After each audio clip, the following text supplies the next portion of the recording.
Hey guys, it's Timmy, and this is Pro Wrestling Unlimited, as we are here on the 31st of August, 2019, to talk about everything that went down tonight at All Elite Wrestling All Out. Now, the first thing I'm gonna say is it was a good show. I in no way can call it a great show. I'm going to say that for a fact. In no way can I call this a great pay-per-view. I already see some saying pay-per-view of the year, pay-per-view of the year. And again, I thought it was good, but I didn't think it was really that great. So we'll see how it all does go down. I do want to hear from you guys after we do our formal review. I want to know what you guys thought of tonight's show.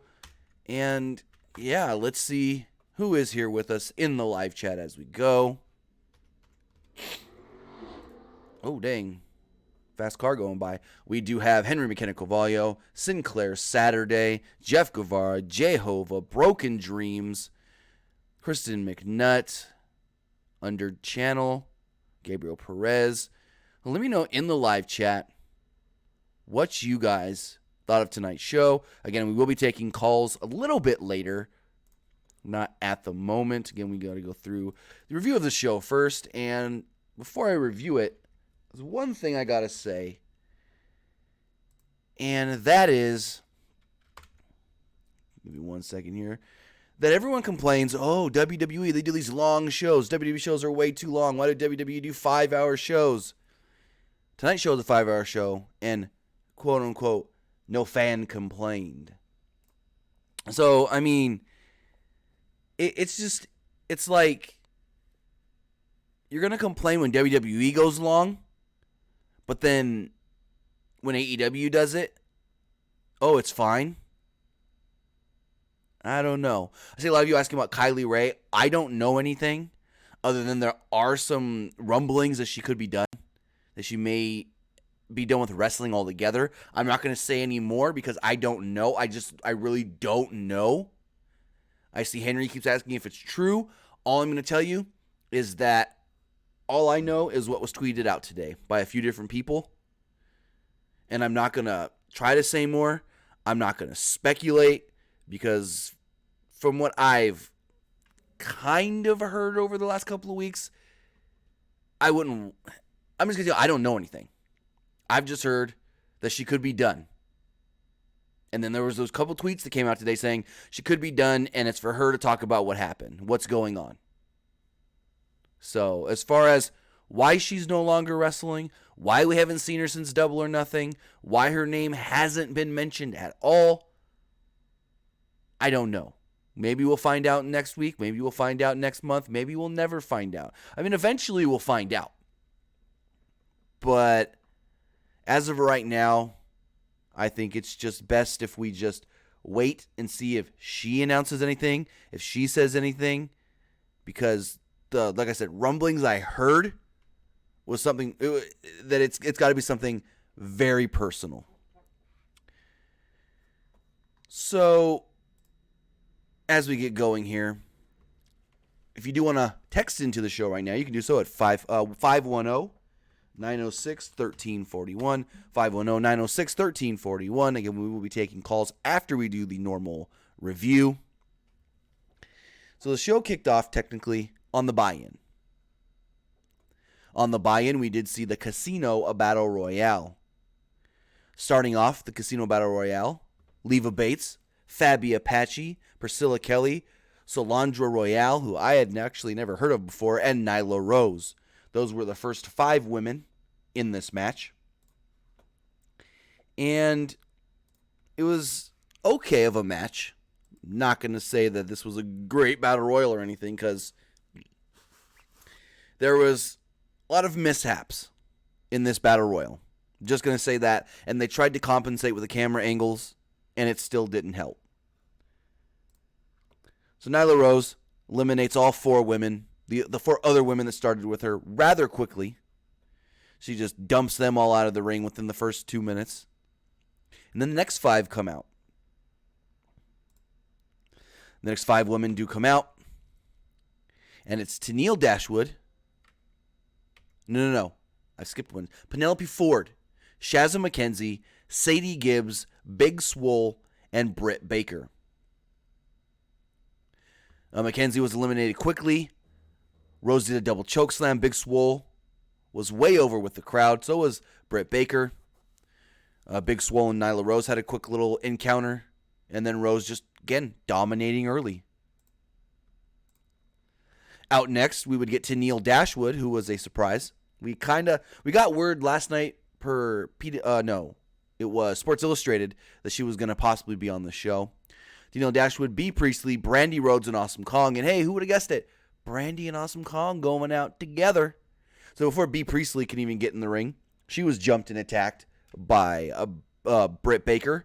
If you're unaware of why Britt Baker was so mad at B. Priestley, B knocked her out at Fight for the Fallen and basically caused her to have a concussion.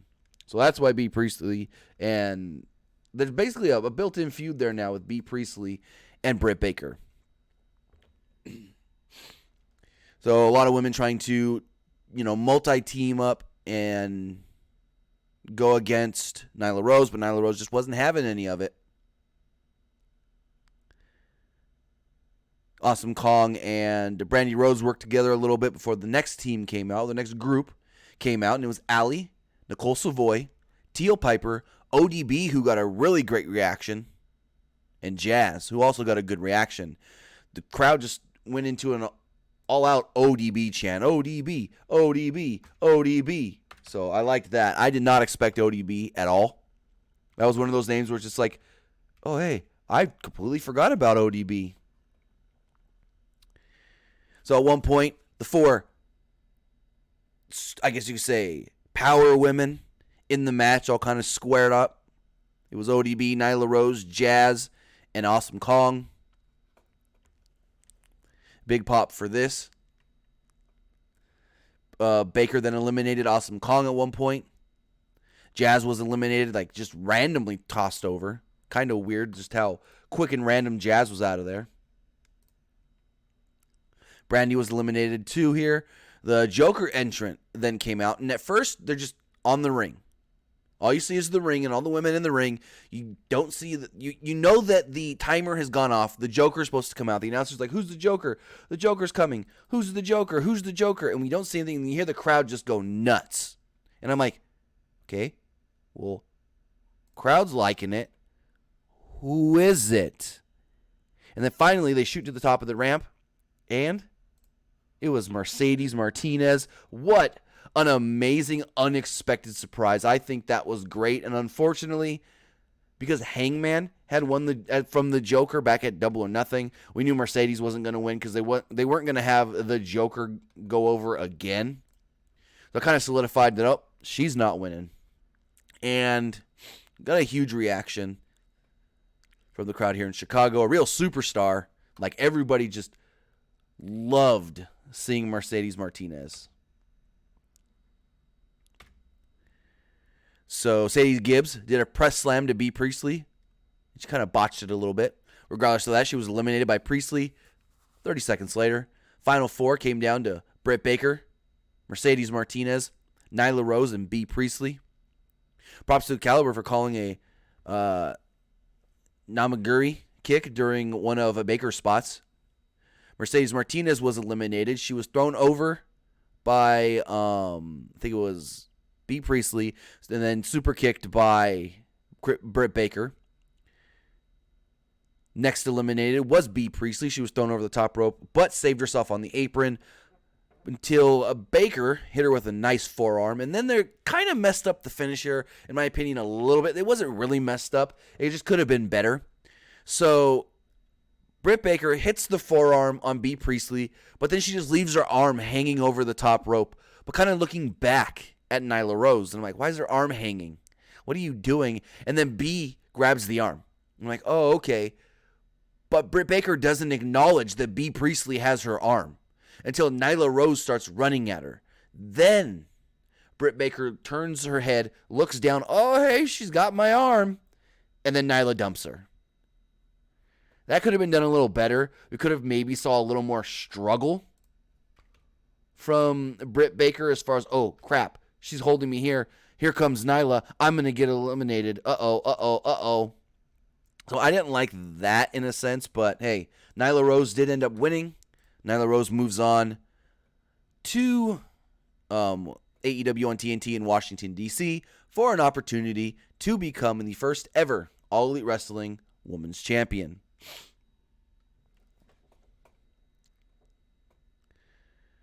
So next up on the buy-in, we had a tag team match. It was Private Party against Jack Evans and Angelico.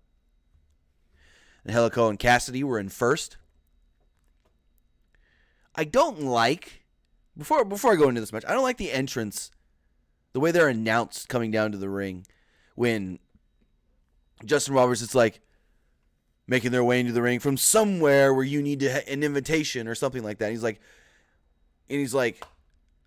what does he say? 24 ounces of cranberry vodka or something like that. It's just like, what? No. I don't like that. It's kind of dumb. I know there's people that think it's funny. I don't. So, a lot of lucha stuff here early. Mark Queen and Jack Evans started with some big moves. It was basically big move for big move. Excuse me. The announce team did a ticket promo here for upcoming shows in October. Evans did a springboard roundhouse kick. Queen did a coast-to-coast and then a tag to Cassidy to get back into action.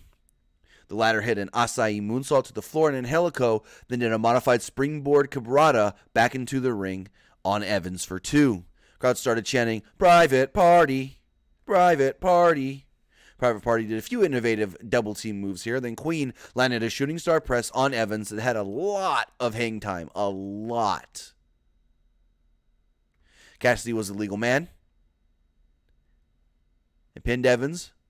Well, tried to pin Evans, but only got a 2. Finish then came when Mark Queen hit a super poison Rana on Evans, which Queen didn't get all of, actually, as they say. Then Cassidy hit a regular poison Rana, and finally Private Party hit their finish, something where Evans was catapulted into Cassidy, who hit Angelico with a cutter. Crowd loved the match, got them all hyped up. But then, after the match, we did see Evans and Angelico get, I guess you can say, established as heels. They beat down on Private Party after the match, and the crowd started chanting, "Party poopers. Party poopers." Lou says I'm pronouncing Queen wrong. Is it Quinn? How do I say it? Write it out like phonetically for me then, bud.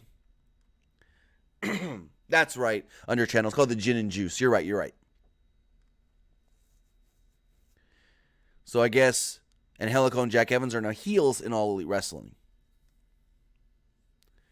We then got a little video here, hyping up the main card coming up.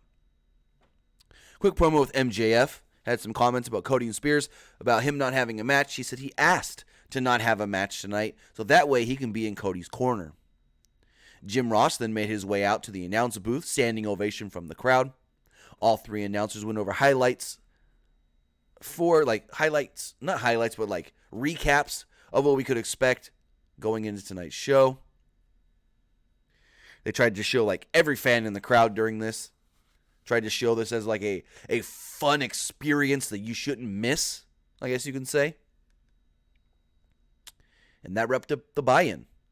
As we go to the main card, we got SoCal Uncensored taking on the team of, well, as they called it, a small boy, a boy, and his dinosaur. Okay.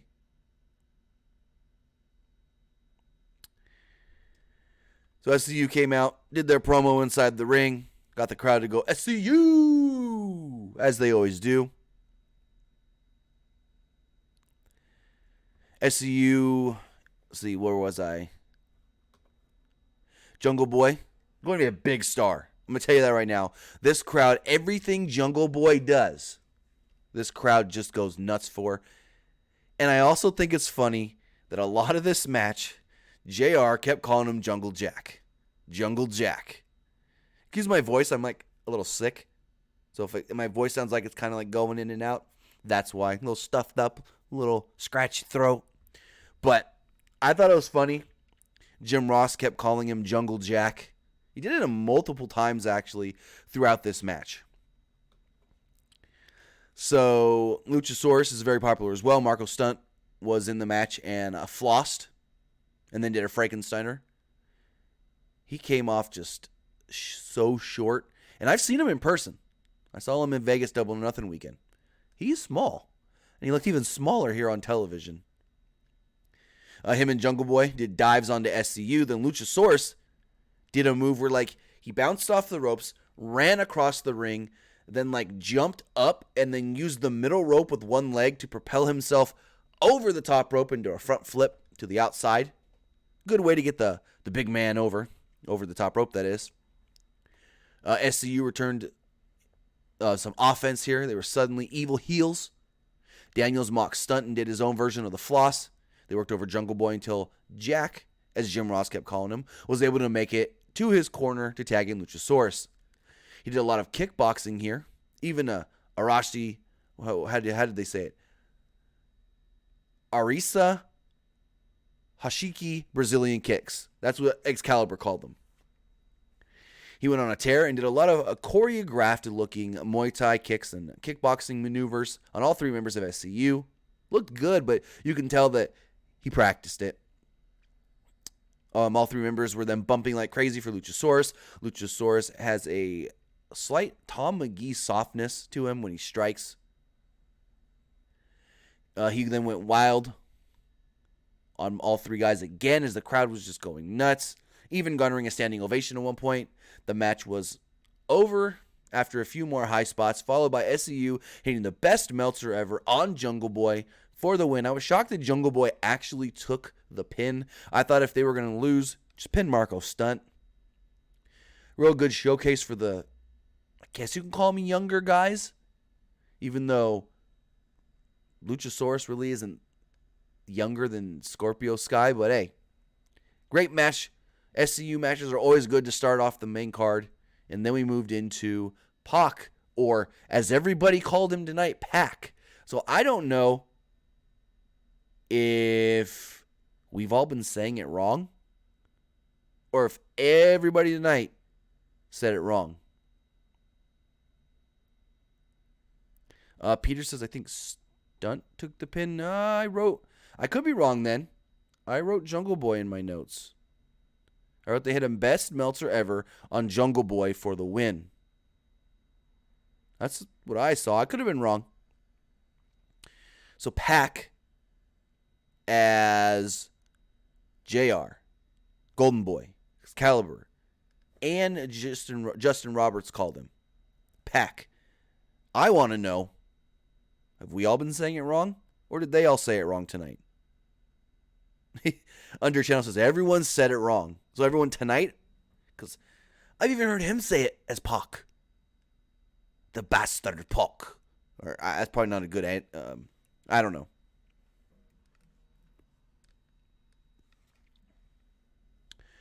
So these two had a good match.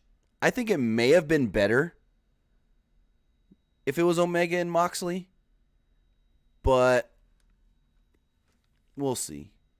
Under Channel, you say it's Pac. P-O-C-K. But tonight, all three announcers and Justin Roberts, the ring announcer, announced him and commentated him as Pac. P-A-C-K. So, I guess you guys are correcting me, saying Marco did take the pin. Okay, awesome. I must have just saw it wrong then. Anyways, this match was good. A dream match for many people. Thought it could have been better. And I thought Moxley versus Omega would have probably been a better match. But we'll see it eventually. The two were trash talking here early. Explosive sequences. Pac blocked a Hikaru Crusher leg lariat. They're shifting gears now and teasing dives. Omega went for a pescado, but Pac kicked him in the gut and he went down. Match shifted in tone and started getting more physical. After a few minutes of a ringside punishment, Pac rolled Omega back into the ring and blasted him with a missile dropkick, and later locked in a rear chin lock with a sprawl. Omega bounced back and lariated Pac to the floor, and then landed a beautiful swan dive tope. Actually, it's the Terminator dive, basically, onto Pac on the outside. Crowd reacted huge for the dive. Pac landed a Orihara moonsault onto Omega and crash landed shin first into the barricade. Looked very brutal. Pac then hit a 450 splash on Omega in the ring after this, but Omega kicked out.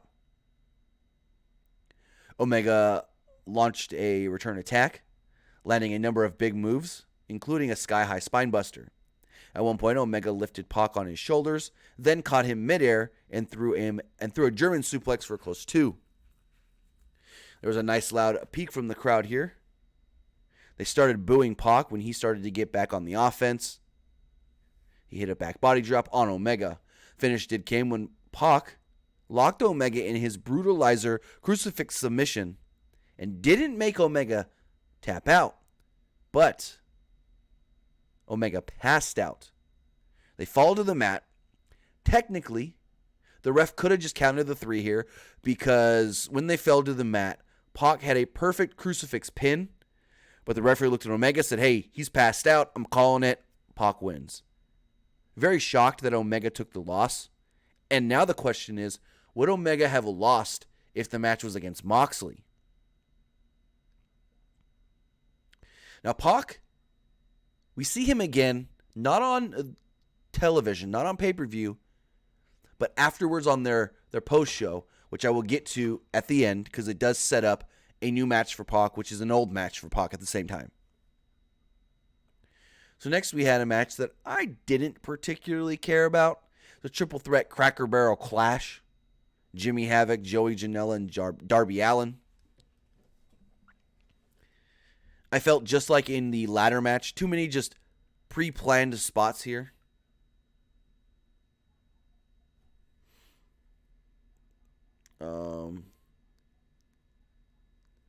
Before we get going, we do have a little bit of news on Kaylee Ray. For those that are asking, this comes from Sean Ross Sapp over at Fightful, who did do some backstage interviews. Give me 1 second to pull this up. So according to Sean Ross Sapp, he does state, I asked Tony Khan about Kylie Ray's status. He told me she asked for her AEW release, and they granted it. It was amicable per Tony Khan. So I, again, don't know what's going on with Kaylee Ray, but she asked for her release from the company. They said, okay, they must know what's going on, I assume. Best of luck, Kaylee Ray. Hopefully we see her back, either in AEW or somewhere else. She's great talent. I think she got over tremendously at Double or Nothing. They really liked her enough to put her, in such a great position in that match. And whatever it is, hopefully, I'm just hoping the best for Kylie Ray.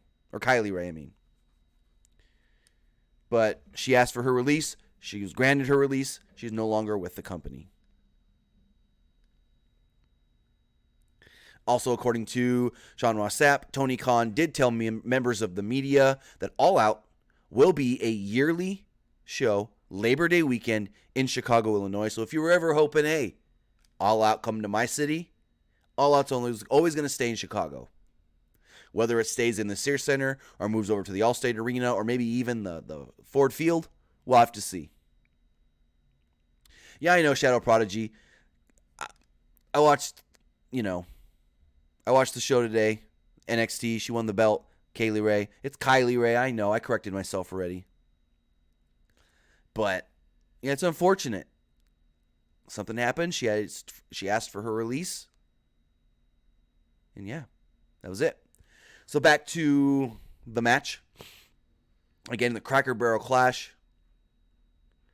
King Panda, dumb move. We don't know if you're talking about Kylie Ray. Are you talking about Kylie Ray or are you talking about All Out staying in Chicago? Nyla, Dylan Nolan says it's like SummerSlam being in LA in all those early 2010s. So the announced team put over Cracker Barrel like crazy here before the match started, almost comedically. Kristen, where was that announced? She said Santana and Ortiz are going by the name of the Bariquas. Huh. I have not seen that again. As soon as the show ended, I was setting up the live stream. We went live. So if there's anything that was announced towards the end of the show, I probably didn't see it. But anyways, Jimmy Havoc busted out a staple gun early. Darby Allin taped Havoc to a chair with gaffer tape. Allin then poured thumbtacks into Havoc's mouth, and then they taped his mouth shut. I don't know. I don't get it. Allin did a flip onto Havoc, who was still taped up into the chair. Joey Janela landed a disgusting emerald frozen onto the apron, onto Allin. Havoc started doing the paper cut spots, but it wasn't with a regular piece of paper. It was with a laminated piece of paper. So is that supposed to hurt worse?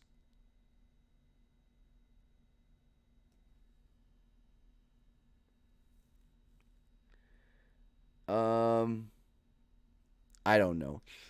Do the paper cut spot twice on Joey Janela's hands. Then he did it once in his mouth. Janela did a running flip pile driver from the inside the ring through the table on the floor, and the crowd went nuts. Janela did a dive onto the table. I guess he was trying to be PCO from the other day.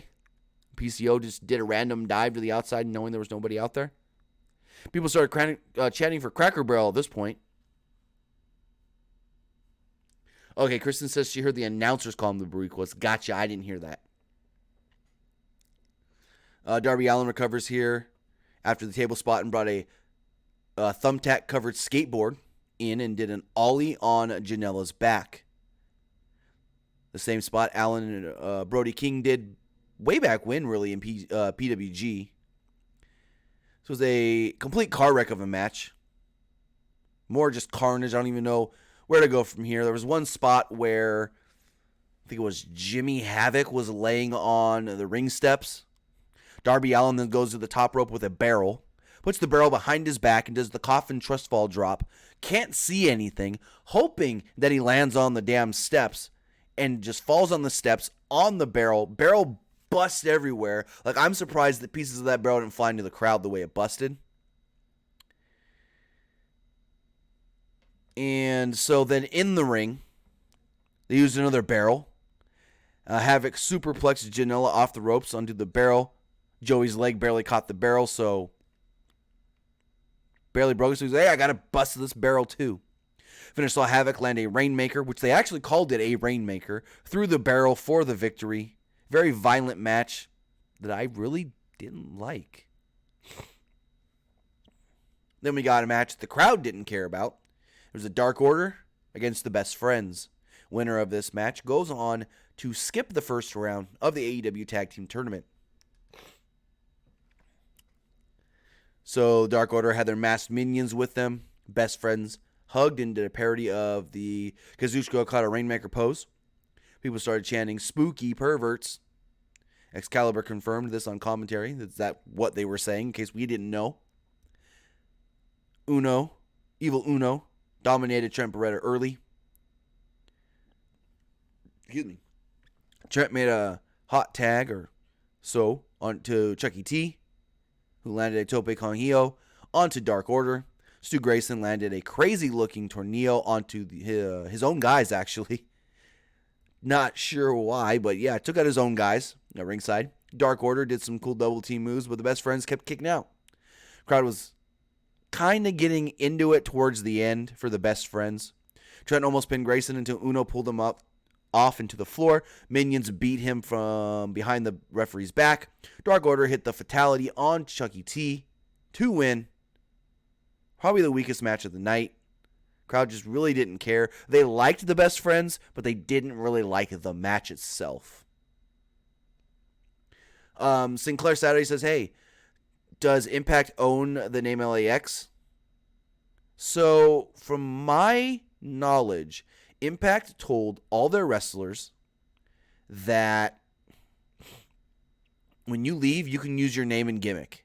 Hence, EC3. Still EC3. So, I don't know.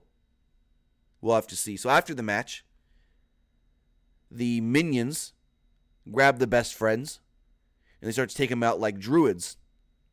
It was funny, the announcer, I think it was Excalibur, says, this is symbolic of druids we saw last year in Chicago. So, the lights go out, and when they come back, Orange Cassidy is in the ring. Orange Cassidy is a tope suicida through the ropes with his hands in his pocket. Jim Ross calls him Mr. Lazy Fair. Something like that, Mr. Lazy's Fair. Chucky T and Trent Beretta hugged Orange Cassidy at the end. And I guess it's another, I don't know if they're going to be a trio, but I guess maybe it's another trio. A good way to bring in Orange Cassidy and have some of the detractors not really be as negative on him if he's put in there with a great tag team like the Best Friends. So then we got another match that was good, but the crowd just really didn't care for. It was Riho against Hikaru Shida. The winner would go on to the October 2nd show in DC to take on Nyla Rose to become the first AEW Women's Champion. So, again, match was good. Crowd just didn't care. Shida seemed to take on the heel role here. Fast working pace here early. Not sure if every move registered on TV as much as it does live. Shida slowed down the pace midway and bent Riho in half with a deep Boston Crab. Riho railed back and later hit a stiff diving double stomp from the top. Back in the ring, they started laying on hard elbow shots. Riho went for a 619, but Shida blocked it and transitioned into a stretch muffler submission until Riho rolled her into a high stack pin for a 2. Shida used an impressive deadlift vertical suplex on Riho, and it got a nice reaction from the crowd. And I didn't like most of this match. JR kept going, Riho, she would be better if she weighed more. She only weighs 98 pounds, and that could be a detriment to her. If she just weighed a little more, that could really help her going forward. Like, he said it, I don't know how many times. She's only 98 pounds. That could be a negative. That could be a drawback. Like, really? I don't know. So, Riho finally returned with a Northern Lights suplex and later a diving double stomp to Shida, who was draped across the ropes, kind of like the old Alberto Del Rio foot stomp move. She only got a 2 count off of it, though. Shida returned with a power slam into a backbreaker that looked to break Riho in half like crazy. They began trading big moves. Crowd's finally getting into it here, until Riho swung herself into a head scissors pin on Hikaru Shida. Very out of nowhere finish. In the end, Nyla Rose came out on the stage. She looked at the belt, looked down at Riho in the ring. Jim Ross made another weight comparison reference. And now we know one of these two women, either Nyla Rose or Riho, will be the first ever All Elite Wrestling Women's World Champion. And I've seen some criticism of Riho getting this match online. Some of the fans don't like this. Nothing against Riho, but the criticism is that she's a really, really close friend of Kenny Omega, and he's just giving his friend an opportunity. So, we'll see if she wins the belt. If she wins the belt, we'll see. Jason Gaines says, I saw the advertising that Mox was on the next pay-per-view. Moxley should be fine for the October 2nd show, so him being advertised for the November 9th pay-per-view shouldn't be an issue at all. Peter, I get that it's supposed to set up the story, but Jim Ross just overdid it. Said it way too much. I mean, he didn't make fun of it. Like, it was almost like making fun. He didn't say anything disparaging like this about Marco's stunt being so small. It's not that I noticed, but I noticed way too many times he kept bringing up how she's small, she's skinny, she only weighs 98 pounds, she should weigh more. It would help her with doing certain moves. It should help her with pinfalls. People can kick out too easily on her. So, we'll see. Then, one of the more anticipated matches of the night, it was Cody against Shawn Spears. So Shawn Spears starts his entrance by sitting in a folding chair at the top of the ramp. An allusion to him hitting Cody with a chair. Apparently, they said it was the same chair he used back at Fyter Fest. Blanchard followed him out to the ring. Spears had a white contacts in his eyes to look like Scorpion from Mortal Kombat. Cody then came out, and the beginning of his entrance saw Brandy with Pharaoh. She was dressed like it's in the tip of my tongue. I know this character's name is. From Star Trek. Why am I blanking here?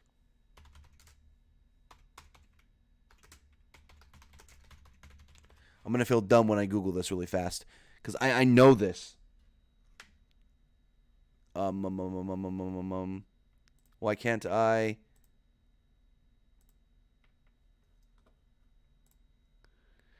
Help me out in the chat. 7 of 9. That's her name. So, Brandy was dressed similar to 7 of 9. Both MJF and DDP had, like, Star Trek, flight suit inspired shirts on. And they all came out to the ring with Cody. Cody, I loved this. They did the Star Trek thing, so Cody got beamed up from the floor. I thought it was cool. And so Cody comes out. Finally, the three come out. They walk down the ramp with him, and MJF stays. DDP, Pharaoh, and Brandy walk to the back.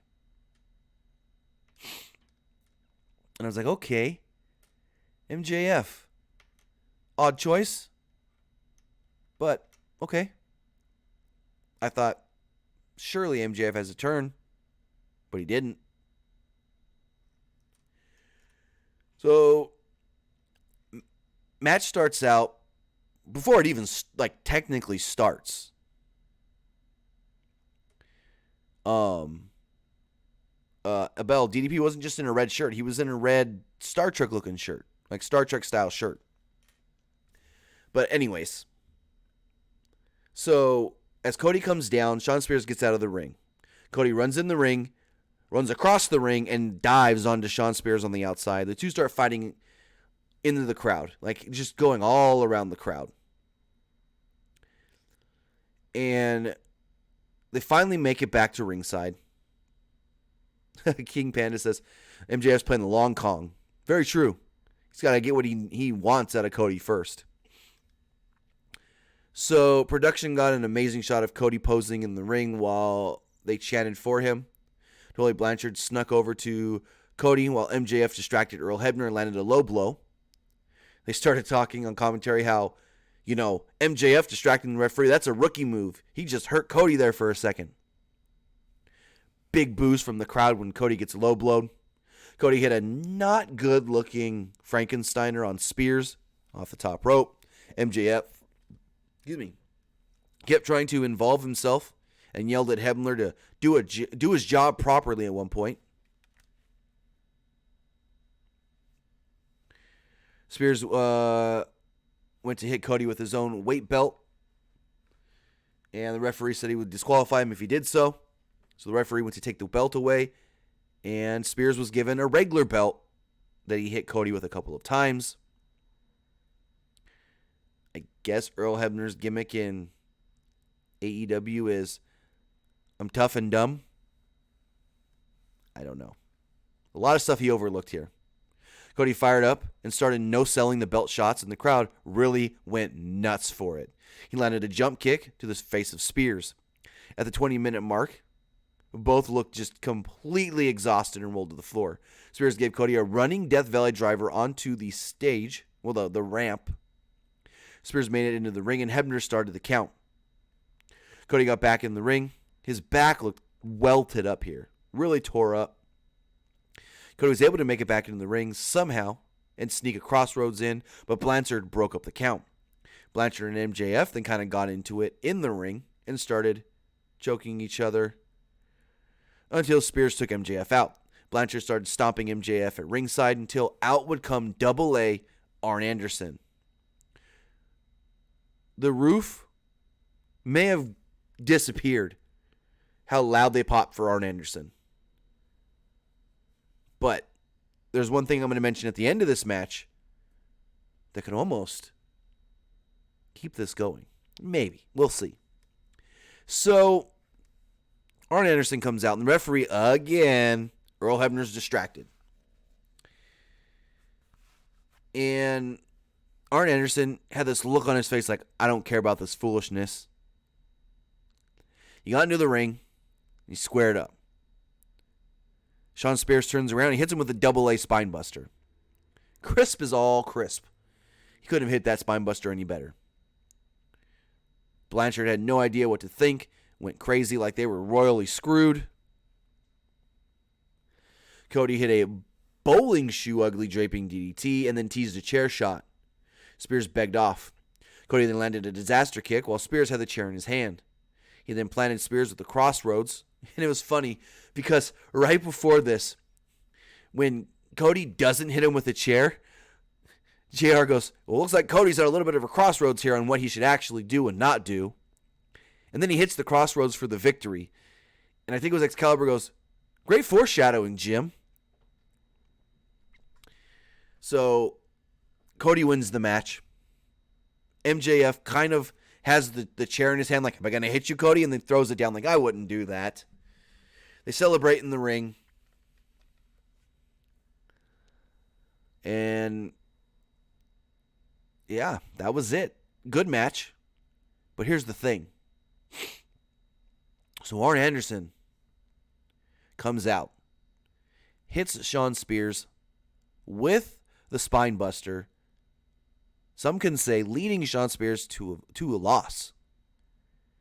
Now, what if Tully Blanchard, quote unquote, goes to AEW management and says, take that loss away. That loss shouldn't count. Cody was not supposed to have anybody but MJF out there. He picked MJF as his second. He picked MJF as the man to be in his corner. Why did Arn Anderson come out there? Did Cody set that up? Was that Cody's plan all along?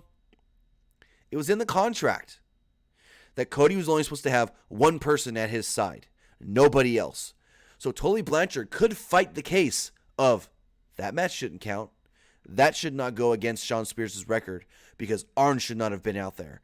Arn legally should not have got involved in this match. And I think that would be a cool way to keep, maybe not, I don't want to say keep the feud going, but maybe lead to another match, maybe one more. Here's another thing I think should happen. Eventually, I think when MJF does turn on Cody, which it's got to happen, he aligns himself with Spears and Blanchard. We then get two more people to align themselves with Spears and Blanchard, and Tully Blanchard makes himself a new Horseman group. He can be the J.J. Dillon of this new group. Underchannel says, so you're saying rematch? Sure. Why not on like the first or second television? Well, not the first, because Cody's facing Sammy Guevara, but maybe like the second show. We get a rematch, maybe on that first show in October. Cody beats Sammy Guevara, and then Tully and Spears come out and go, great job, Cody, another victory. But hey, that one we had back there in Chicago shouldn't really have counted because you had an extra man come down and help you. So how about my guy, Shawn Spears, gets one more crack at you? I think maybe that would be a cool way just to set up a match on television. Doesn't have to be held off to that November pay-per-view Full Gear. That's another thing. Peter's got a good idea there too. Peter says, how about Shawn Spears gets involved in the Guevara match? That would be cool. He cost Cody the match. So then, okay, I like that too. Spears costs Cody the match. Tully then does the spiel I said afterwards where, oh, Cody, that match shouldn't have counted, blah, blah, blah. Then Cody wants a rematch. Shawn Spears wants a rematch. Bada boom. Here's my question. If we were to get a new 4 horseman-like stable, 4 young guys that are just great technical, I don't want to say great technical wrestlers, but just good overall wrestlers and heels, who else would you put in that group? I mean, you got Tully to be the JJ. Now you don't have to say, well, I guess, what do you need, a tag team?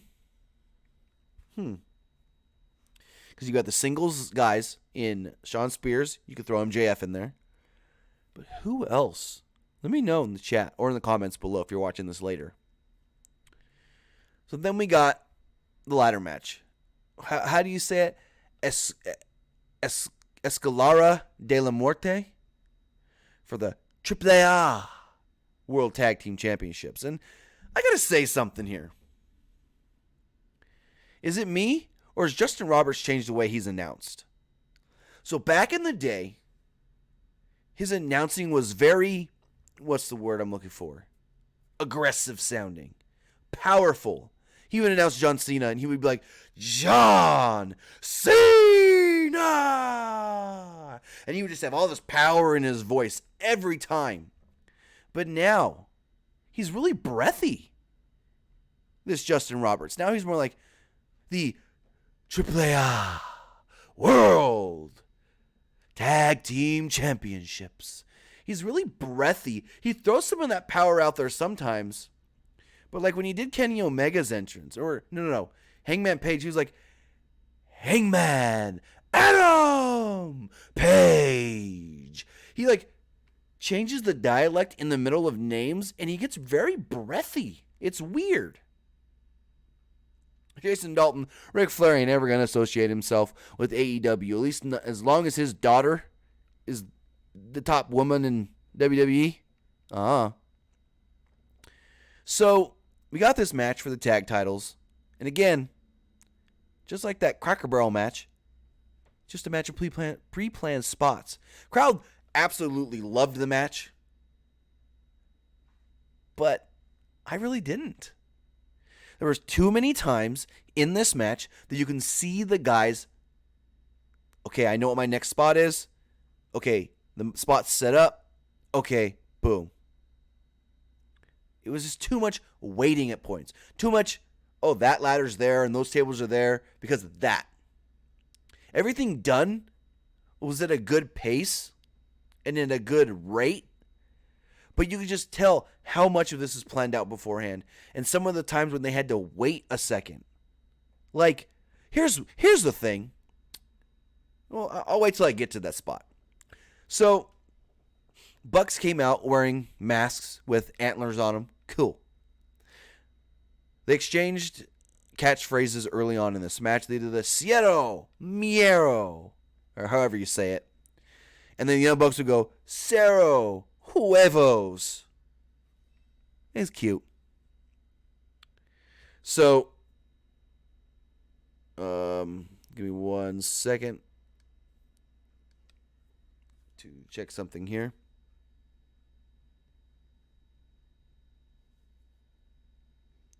Never mind. So they did that, and then the match just breaks down. Pentagon did a crossbody from a ladder to the floor. Phoenix launched himself from the middle rope over a ladder to the outside onto the Young Bucks. First big dive of the match.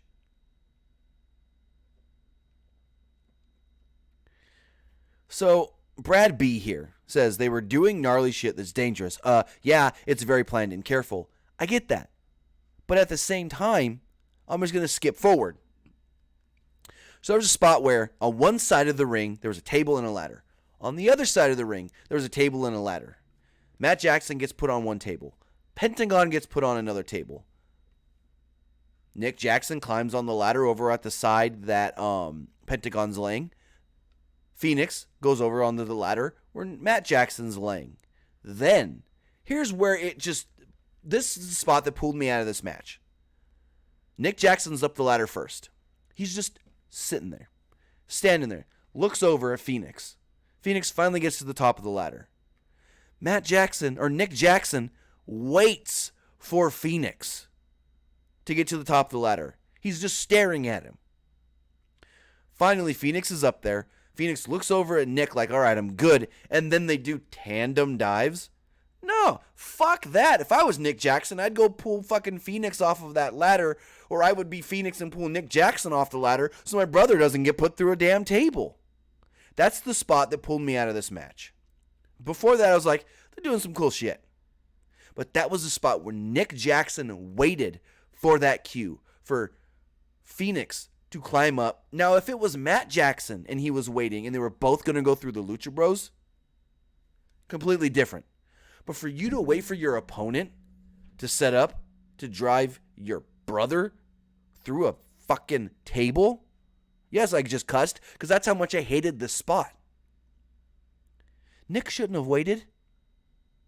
It really just hurt the match at that point.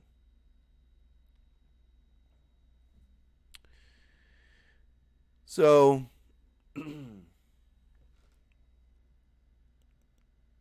Peter's got it right here in the chat. He says, there's planned, and then there is obviously planned. Like when you can tell they're coordinating. Exactly, like just what I said. Nick Jackson waited for his cue from Phoenix to say, basically, 1, 2, 3, go.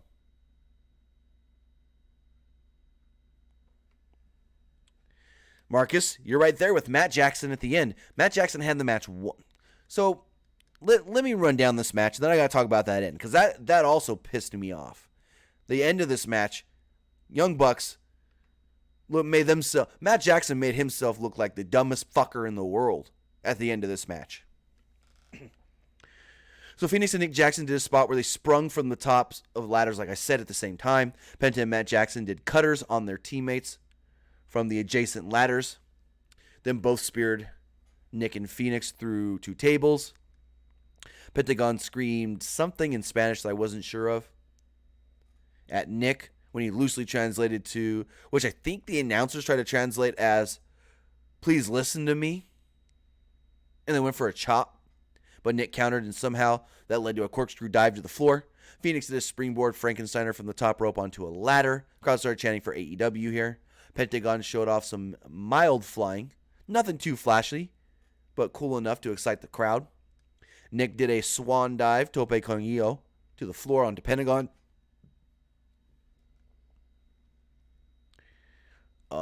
Matt Jackson tried tripping Phoenix off the top of a ladder. He adjusted in midair and somehow did an amazing Orihara moonsault to the floor onto Nick and Pentagon.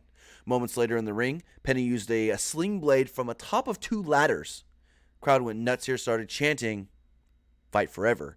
And here's another thing with this dumb "Fight Forever" chant. So fans chant "Fight Forever" at different matches. But then at the same time, these same fans get mad at like WWE and Ring of Honor and even New Japan sometimes for "give us something new." We see the same matches all the time, every month, every pay-per-view. But then you're going to chant "Fight Forever"? Like, I don't get that. When fans, they complain about not getting new things. They complain about not seeing something different. Then you get the "Fight Forever" chant where you're like, I want to see these guys just fight every week. No.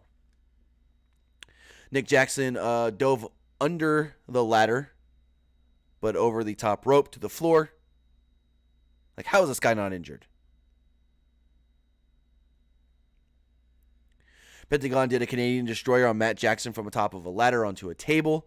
Looked insane. Nick and Phoenix did dueling splashes from the ladder onto the floor through tables on Matt and Pentagon, like I stated already. The best part about that spot, again, was the camera angle where you can clearly see Nick waiting for his cue from Phoenix. But at the same time, that spot's probably going to get used in a lot of advertising and B-roll footage because it, I guess, looks cool. But then when you realize that it's 2 opponents diving at the same time, it's not cool. There's a spot towards the end where Nick didn't know whether to help Matt with a Meltzer driver on Phoenix or grab the titles. Pentagon kicked Matt and then pushed Nick off of a ladder. Nick's ankles caught the rope and he went through a table on the outside, looking like he may have got a little hurt. The table exploded. Penta and Matt were then at the top of a ladder. And here's another spot that I think made Matt Jackson come off as an idiot. So, Great spot here where Pentagon's mask gets ripped off and he falls off the ladder. Like, oh crap, because his mask gets ripped off and he takes his hands off from holding himself to cover his face and he falls off the ladder. And Matt Jackson basically puts his hand up half a centimeter away from the belts and is like, looks out to the crowd. Should I grab the titles? Should I grab the belts? Like he's asking for permission from the crowd. And as he's doing this, Phoenix jumps off of the turnbuckle at Matt, who's on the ladder. Matt kicks him in midair. Lucha Bros then do the Zero Fear, Cradle Pile Driver, and Diving Double Stomp on Matt through a ladder after Matt gets pulled off this ladder. Matt looked like the biggest idiot. How are you going to be at the top of the ladder? You just knocked down Pentagon. You got Pentagon knocked down. You're not sure where Phoenix is. Okay, cool, I get that. But why are you wasting fucking time with your hand basically on the belt saying, should I pull him down? He's like looking around the arena for validation, and then Phoenix jumps him. What? Are you an idiot? He gets fucking pile drive through a ladder. Lucha Bros climb the ladder, grab the belts, retain their titles. Matt Jackson looked like the dumbest person here. So after the match, two masked men run down, wearing like Bill Clinton masks or whatever. And they beat down on they beat down on the Lucha Bros. Excuse me 1 second. And then they finally beat down on the Young Bucks. They rip off the masks, and it's LAX. Santana and Ortiz. Now, I don't know if this is going to be the case, but Omega and the Bucks are taking on that first show in DC, Jericho and two mystery partners. I do think that those mystery partners could be LAX. So, we'll see what happens, but like there was those two spots in this match that really, really just irked me and pulled me out of the match. It was the spot where Nick Jackson waited for his opponent to say, hey, let's hit our spot. And then Matt Jackson not grabbing the belts. Like if you weren't going to grab the belts, don't be up so high where your hands are basically on the titles. Looking around for validation from the crowd. It just pulled me away. So then we got the main event. Chris Jericho against Adam Page to become the first ever AEW World Champion. And Adam Page did it. He freaking rode out on a horse doing cowboy shit. I liked it. Jericho came out, got some pyro. The match starts off at a slow, deliberate pace. They exchange sharp chops, and Page lit up Jericho's chest early. Excuse me. Jericho returned with the drop kick from the second rope, but Page did a tope suicida through the ropes to the floor. JR mentioned he'd seen a lot of tope suicidas tonight. And I'm like, okay. So you're saying a lot of guys like to do dives in AEW. It's cool when he says that on his podcast. You know, a lot of guys here did a lot of these tope suicidas to the outside. Yeah, you could say that on your podcast. But when you're trying to get a guy over for, you know, he's the top guy, one of the top guys in this company. He's fighting for the world title. But you tell me that he's just doing the same thing everybody else is doing? Why am I supposed to care about him? So Page went for a running shooting star press off the apron. Looked like he kind of under-rotated, but at the same time, maybe it's just the way it looked because Jericho hit him with the code breaker. And crushed Page with that code breaker. Jericho then beat on Page right in front of his family in the front row. He took the ring bell and rang it like he thought he had won already. He took the bell, like I said, and rang it. Tossed the bell over his shoulder. There sounded to be a ton of Jericho fans in the crowd, as they kind of liked that. Jericho landed a crossbody. That'd make Ricky Steamboat proud. Page rolled back, but only picked up a 2 count. Jericho locked on the walls of Jericho, but Page fought out. Used a discus punch to wobble Jericho out of the ring to the floor. Jericho started bleeding from above his left eye. They sold it like Page did it on purpose. Page landed in a few potato punches while Jericho was on the top rope, bleeding all over the place. And before I get going, I got to mention, I forgot to say, the referee in this match was Aubrey Edwards.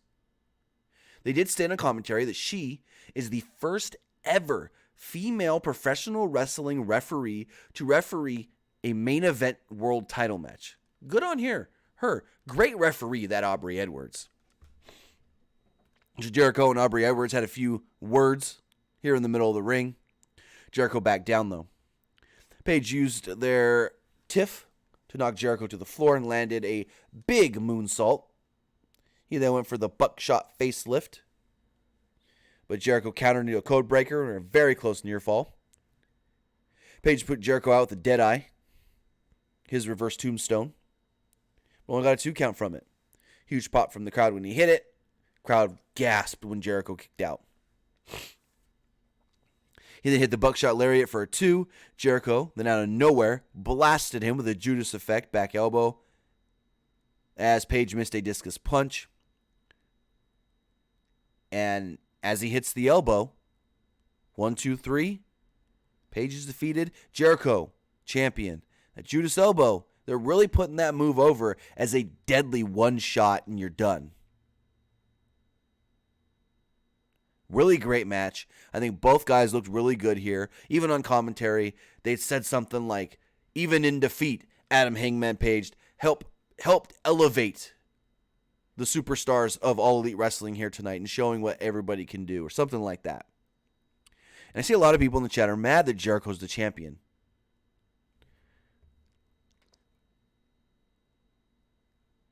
I want to read. I saw one comment here in the chat. Shadow Prodigy says Hangman should have won, but nope, the old out of shape vet won instead. Now Jericho's not really out of shape. He's put on a little more muscle than we're normally expecting from Jericho. But I think Jericho being the champion, the first champion, great idea. Because going into TV on TNT, they can hype up, don't miss AEW this Wednesday on television, where you will see the All Elite Wrestling World Champion, Chris Jericho. If you're not already an AEW fan, but you know wrestling, you see that name Chris Jericho, and you're like, wait, what? He's their what?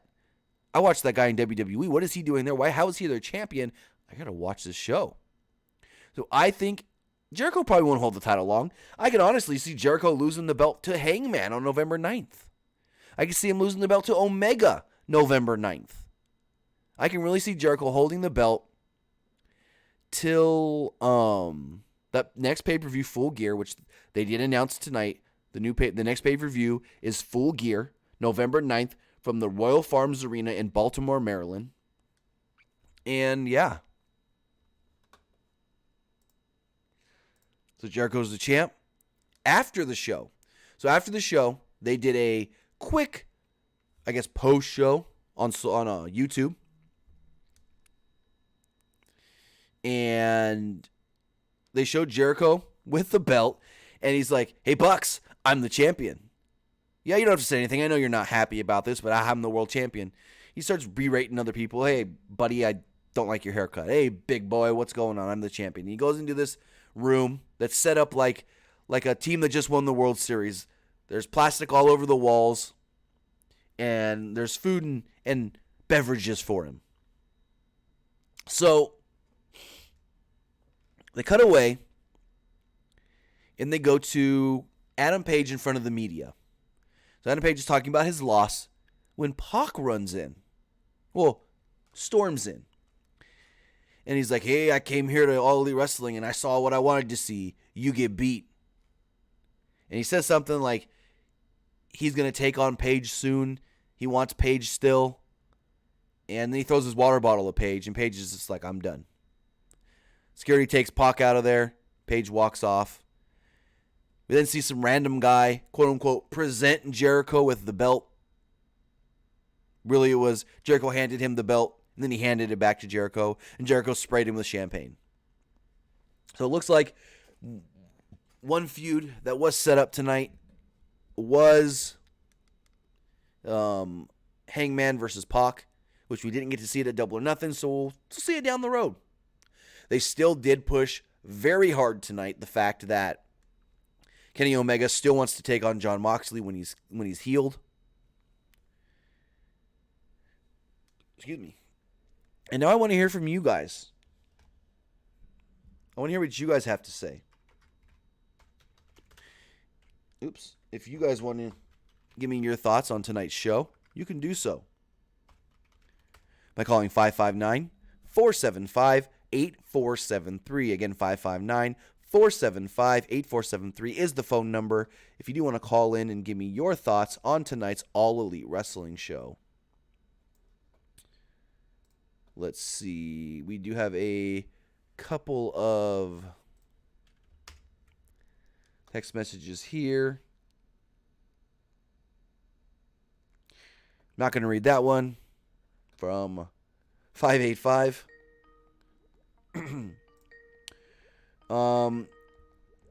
This person says, I first saw Kylie Ray on Booker T's Houston Reality of Wrestling promotion, where she was a 3-time champion. She is so sweet and amazing. I hope she is okay and wish her nothing but the best with whatever is happening. And I agree. I do as well. I wish her nothing but the best. She was, everything I'd ever seen from her was just crisp, great, and she was a star on the rise. So hopefully all is well, but let's take a call.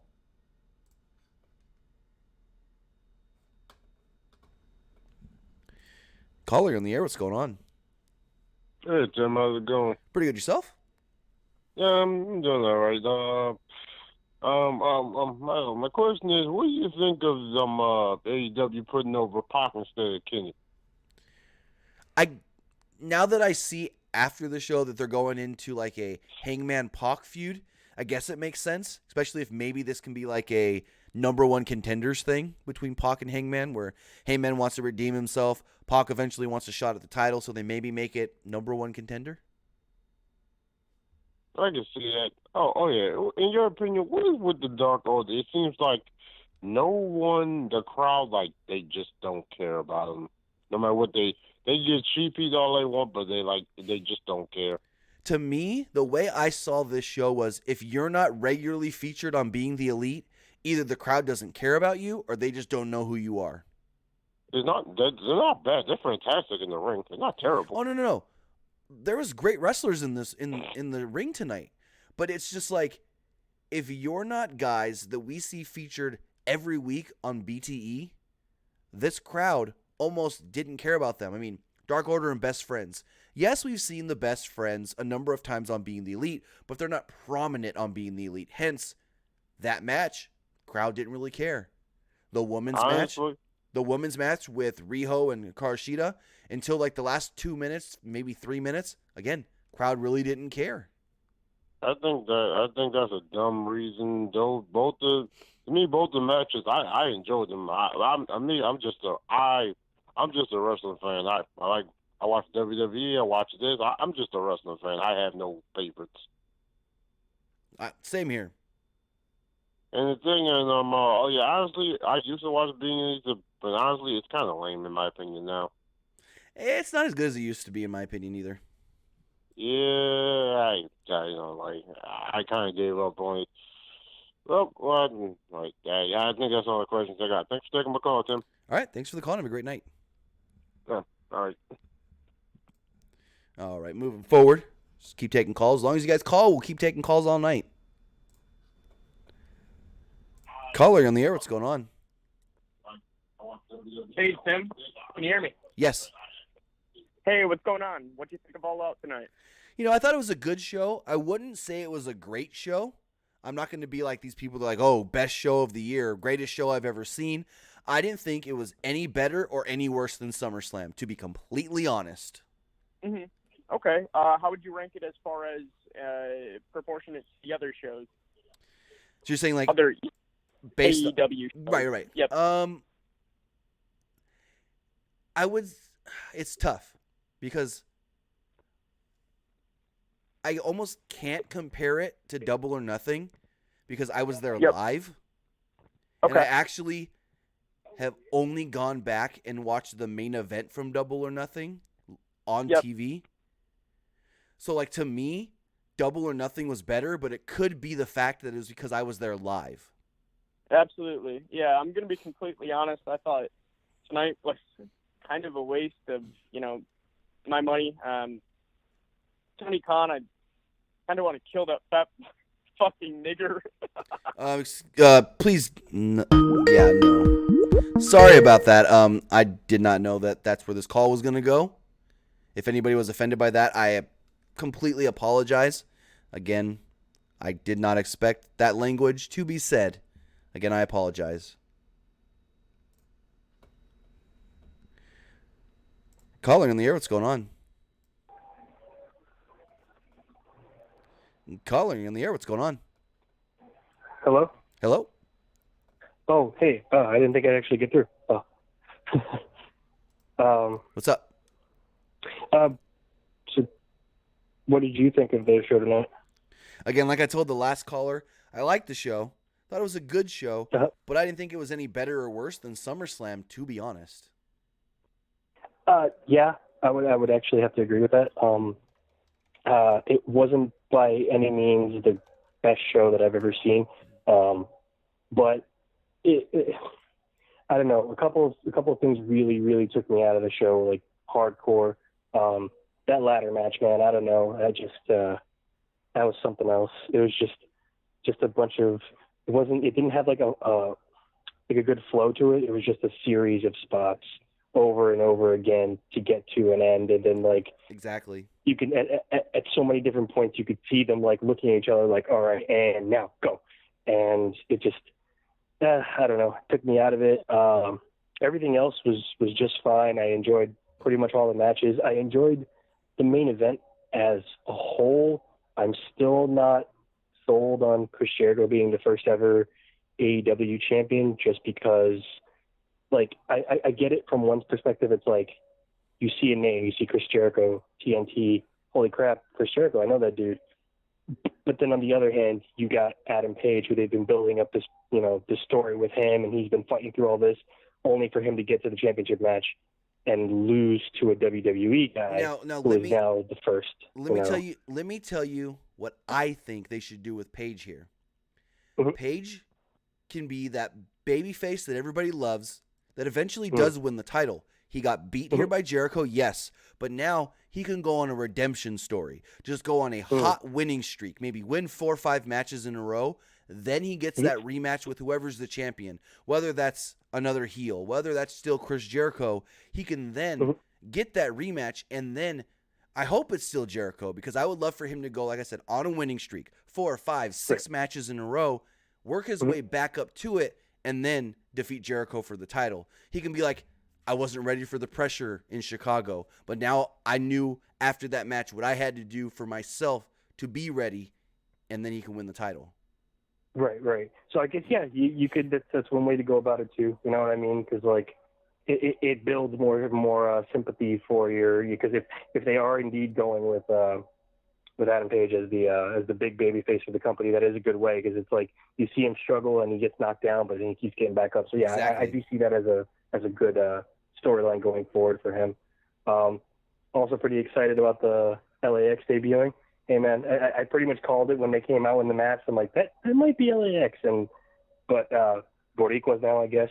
That would be pretty cool. Shake up the tag team, because while Young Bucks and Lucha Brothers are good opponents for each other, kind of tired of seeing those same two teams at the top. Let's get somebody else in.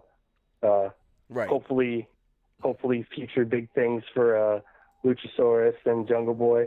Like, they are just the absolute, they're some of the best things that I've seen on that show. Like, I just can't help but get happy when I see them. They're going to be really big. So wait, on that note, you say you like Jungle Boy. I do. What did you think of Jim Ross calling him Jungle Jack a couple of times? Okay, that is hilarious to me because I know that because Jim Ross knows him. That's Jack Perry. So like, Right. I guess they know each other on a first name basis. So it is funny to me because like JR makes those funny botches on commentary, but I forgive them because like, oh, it's just JR. Like it doesn't even like faze me most of the time anymore. But it is pretty funny that he's referring to him as Jungle Jack because he's done it a couple of times in the other events too. So I thought that was really good and really funny touch to things. The Cracker Barrel match, that was utterly ridiculous, as you would expect from those three guys, especially with the Teaming Havoc fucking staple gunning himself in the chest and the mouthful of thumbtacks and all that good stuff. It was so overall, I mean, it was what it was. I wasn't expecting a 5-star classic out of that. I was expecting a couple guys to go out there and beat the crap out of each other, and that's pretty much what happened. The Cody and Shawn Spears match, it was what it was. It wasn't terrible. Definitely wasn't super great. It was mainly a story match. Those two guys are pretty decent in the ring anyway. But shout out to Arn Anderson with the beautiful crisp spine buster, man. It's always a thing of beauty to see. He couldn't have hit that any better. Oh, it was perfect. Like I was a little nervous because I was like, oh, I really hope he hits it because I was getting flashbacks of the one that he hit on the Undertaker. Oh yeah. At WrestleMania. Like that one was just one of the most beautiful spine busters ever, and I was like, come on, get something similar, and he nailed it. So I was pretty happy about that. Also, you got to think though, you're talking about the one he hit on Undertaker compared to a Shawn Spears who can get himself up a little better and assist with it better too. Right. So so I see your point, but I was hoping he would at least be somewhat, at least on that level. Right, but I mean, he nailed it better than I even thought he could. So props to that, especially considering that one again on the Undertaker was 10+ years ago, maybe a lot longer than that. It was quite a while ago, and he nailed it like as if he hadn't missed a beat. So I mean, that was really great. Was it 2017? They did that first Starrcade house show, and he had a really good spine buster on Dolph. That's right. I did. Yep, that's right. You're correct. I completely forgot about that. Yeah. Yep, that is true. So yeah, I mean, it hasn't lost a step. The best friends against the Dark Order or whatever. I'm not too into that. I mean, it was fine for what it was. I'm not too into this team with those creepy guys running around in masks. It's just not my thing. And that other guy was Orange Cassidy, I believe his name is. Yes. I haven't seen him perform. I can't judge yet. I'm not sure if I like his nonchalant thing. I think it's kind of funny, I guess, but I have to wait to see what he does in the ring. So personally, it's kind of impressive when he does like the dives and some of the things with his hands in his pockets because it's like, dang, he's able to like hit those moves good.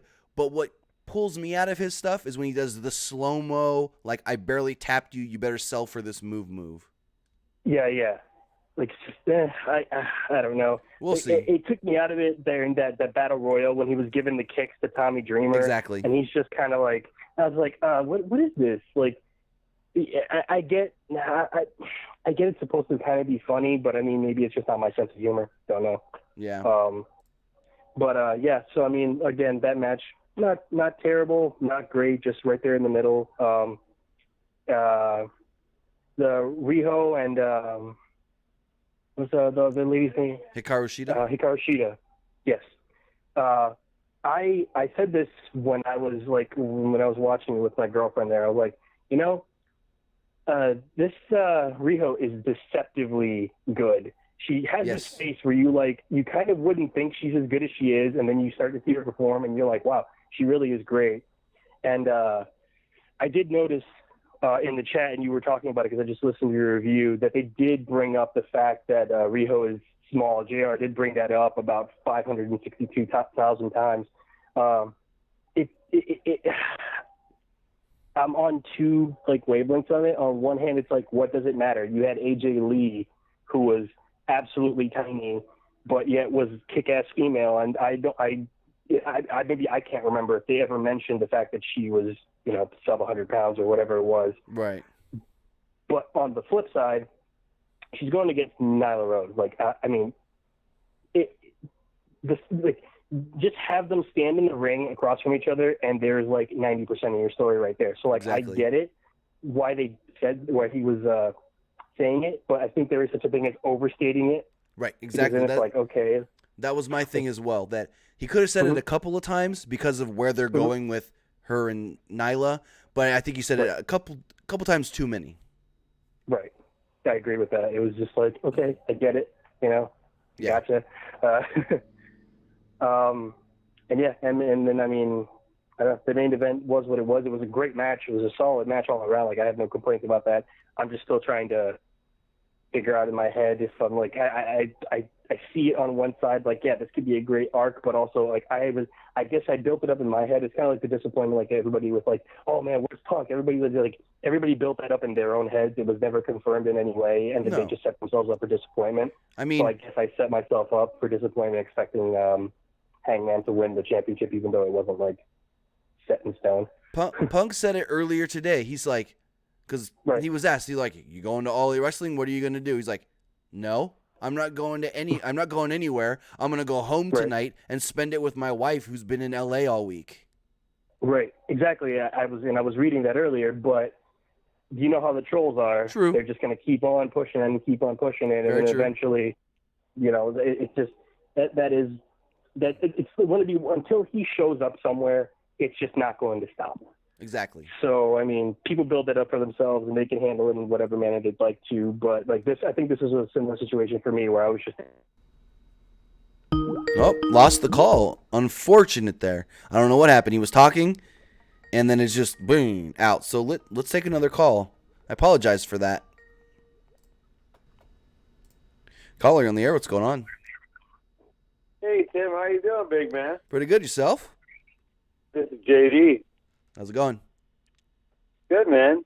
Hey, I wanted to know how you thought that Golden Boy, the announcer, did tonight. I think Golden Boy's perfect every time I hear him. I do watch the esports stuff that he commentates, and I think he's the best commentator they have in esports.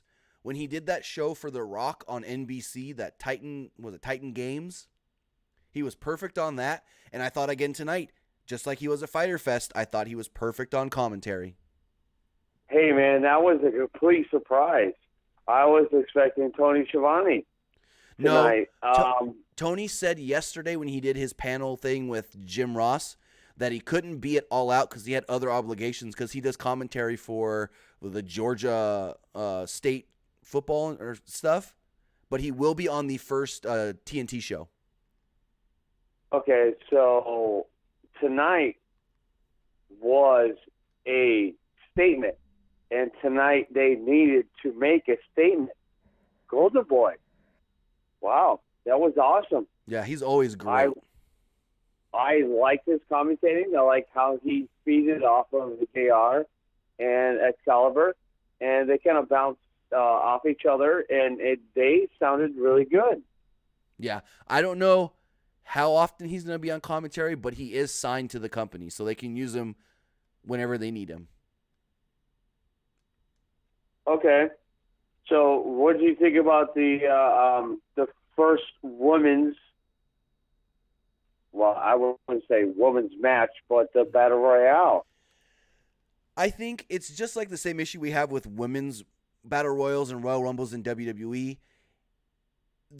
Some of these women are just a little too short for an over-the-top rope battle royal, so when they're trying to get eliminated and clotheslined and dumped over the top rope, it does look a little off. Okay, so here comes the botch that we're going to probably talk about. The botch. There was a lot of botches. Yes. There was a lot of missed spots tonight, or looking and waiting for somebody else to do their high spot. You said this, and you were very vocal about how you felt. And I agree with what you said tonight. Yeah, there was a lot of high spots that the wrestlers were just waiting for their spot. Yes. And I saw it. And I was really, really, really, really excited for tonight's match and our show. And it was like you said, there was a lot of high spots that you could see the moments. where they were just looking for the other person to come in and make their moment and do their, their high spot reels. And I agree with you on that part. But I will say this: tonight was a very awesome show. Mm-hmm. I'm going to be selfish, just like I said this the other night. I'm going to be selfish. There was a lot of spots. There was a lot of people that were doing things that we anticipated, and they just didn't hit their marks. Correct. It felt like, man, it really felt like they should have taken their time. They should have enjoyed the days off. Wait to build up to this anticipation, to all these fans just like me that are waiting to feel this anticipation to this new revolution, to this new, Tim, we Yes. talked about this, man. These are. I was waiting, and I wanted to feel this, but I just, man, there was just a little missing. I feel tonight. the same way. AEW, I was so geeked. I was so anticipated, but tonight there was just a little, and I'm not going to say this in a bad way at all, because I love wrestling. Today had 3 different shows going on today, and I was able to watch 2 of the shows. The UK show was awesome. AEW, I was so geeked.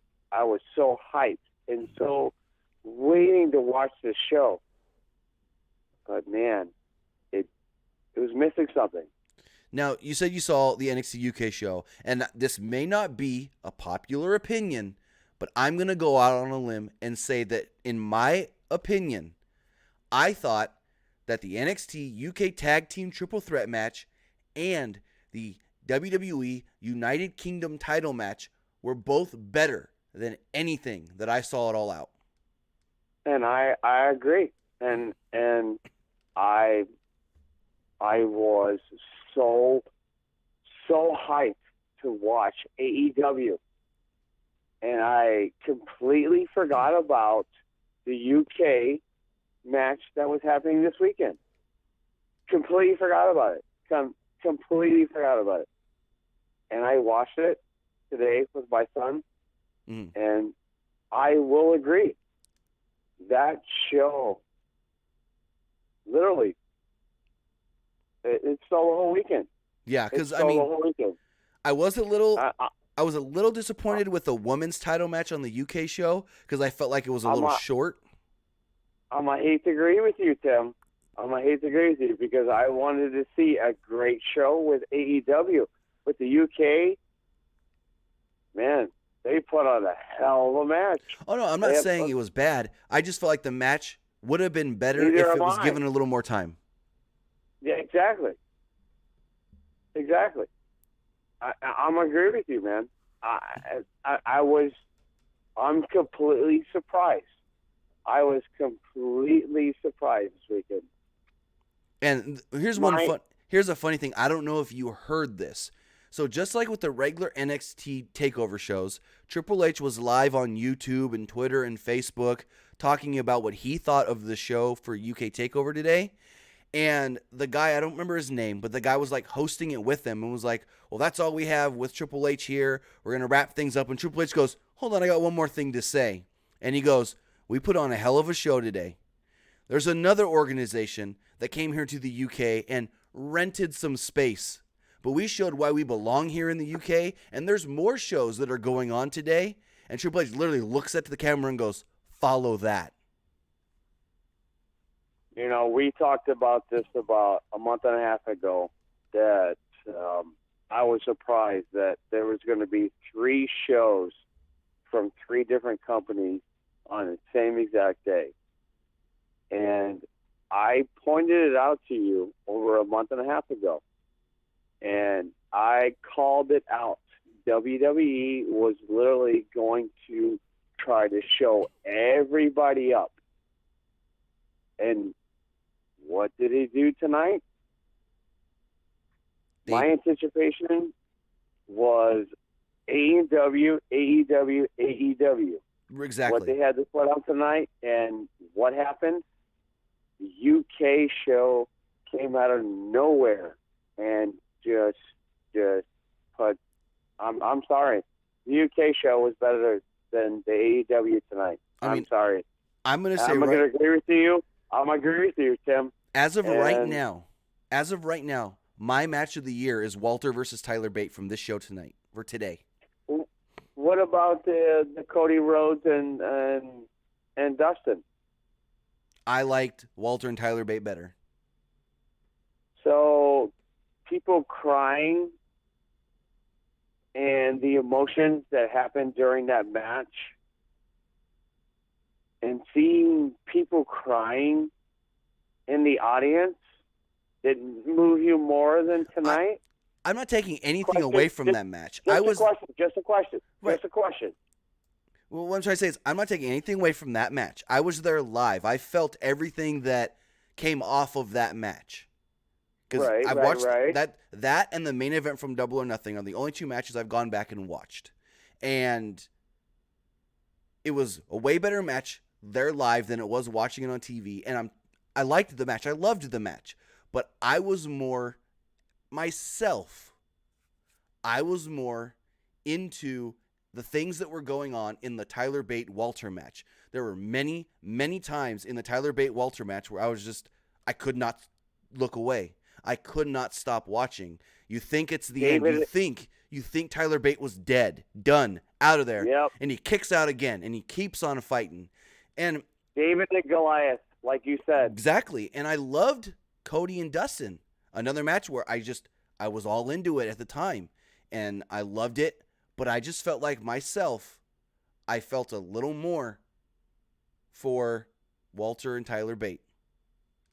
You know, the whole funny thing is that I was outside grilling my steaks when the whole match was going on. I tried to set everything up, and I was a looky-loo. I was literally running from my grill to my front door to watch this match as everything is going on. And my son is literally yelling inside when everything is going on. And when my son is yelling, I know there's something going on. Because my son does not yell like that. And I can hear him outside. Right. The match. And I only got a chance to see bits and pieces of the match.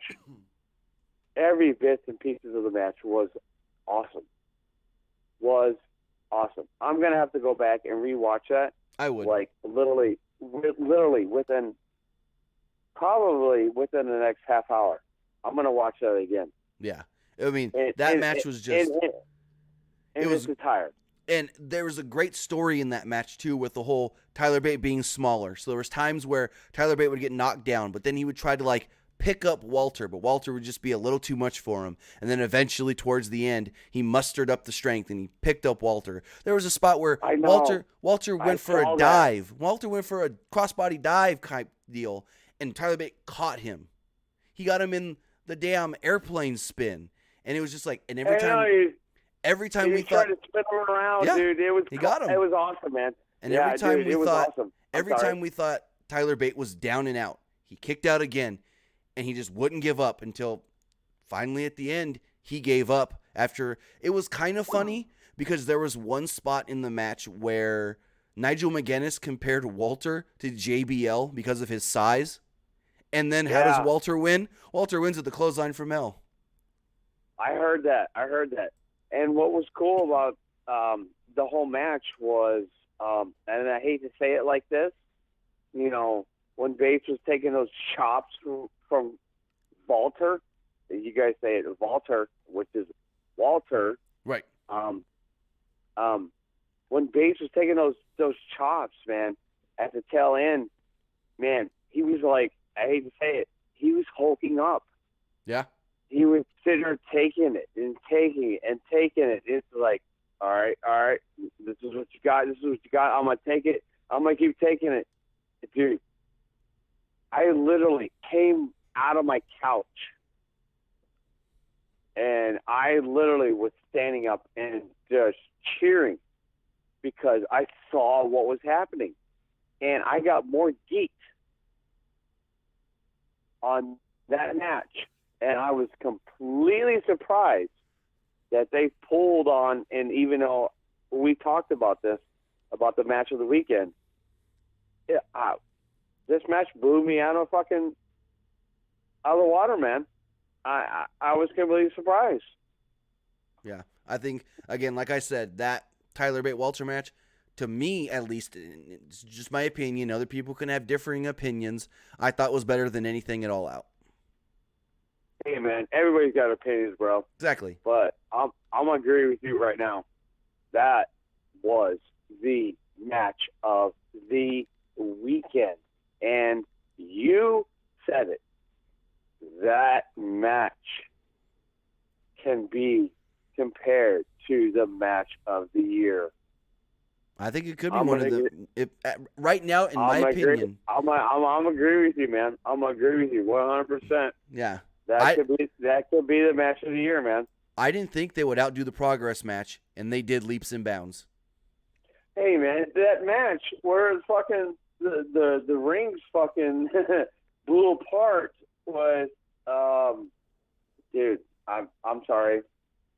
I'm at home. I've been drinking. I've been eating some good food tonight. But when that ring blew apart at the UK match, holy crap. Oh, in the last man standing match? Yeah. With Mastiff and Coffee. That was a cool spot. Dude, that was an awesome spot. And it was funny. If I'm not mistaken, at the tail end, did the commentators say something along the lines of, can you beat that? I don't know if I heard the commentators say it, but Triple H said it for sure in his post show. Okay, all right. Okay, I wasn't certain if it was the commentators or if it was Triple H was saying beat that. No, Triple H on his post show. When the host was trying to wrap it up, Triple H stopped him and said, "There's a lot of wrestling today. Other people tried to come into the UK. We showed them that they're only renting a space here in the UK. This is where, this show is what belongs in the UK." And then he looked right in the camera and said, "Go follow that." Okay. All right. That's what I thought. Yeah, it was Triple H That's what I thought. later on social media. I wasn't exactly sure. Have a couple of beers, been drinking, having some good, food and beverages tonight. But, tonight was an awesome night for wrestling fans. Oh, yeah, for sure. Oh, man. Cowboy. Where did he come from? And who's going to sign him? Because Cowboy tonight, Golden Boy. I'm sorry, I said it wrong. Golden Boy. He's signed to Where AEW. Where did he come from? Dude. My man. Whose spot is he? Lost it. I don't know what happened there. Second call in a row to get, unfortunately, knocked out. I apologize for that. Let's check some text messages before we take another call. Looking here at the text messages, I see this person's asking about Ric Flair trademarking the name The Man. There's nothing to it. He's not going to tell WWE they can't use it anymore. That's just what it is. He may have trademarked The Man, but he's not going to say, WWE, you can't use it for Becky. No. He's not going to say that. He's just going to use that name so he can make money off of it and nobody else can go steal it. But Ric Flair's WWE through and through. I mean, his daughter's one of the top women in the company. So anybody that's trying to say that Becky can't be the man anymore, you're looking way too much into it. Looking at some other text messages before we take another call. This person here says Cody Spears was okay, just didn't like the bad officiating. How was neither men DQ'd with using a belt and a chair in the match? Yeah. Earl Hebner gave them both some liberties. Looking at, let's see.